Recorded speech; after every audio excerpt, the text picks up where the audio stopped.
حسن يا علي يا ابن موسى أيها الرضا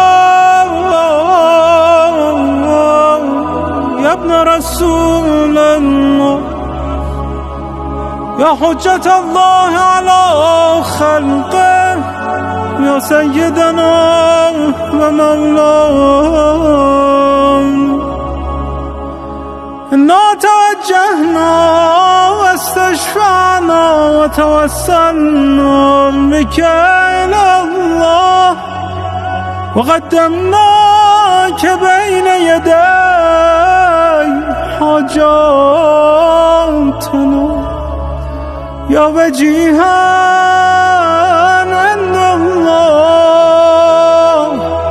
اشفع لنا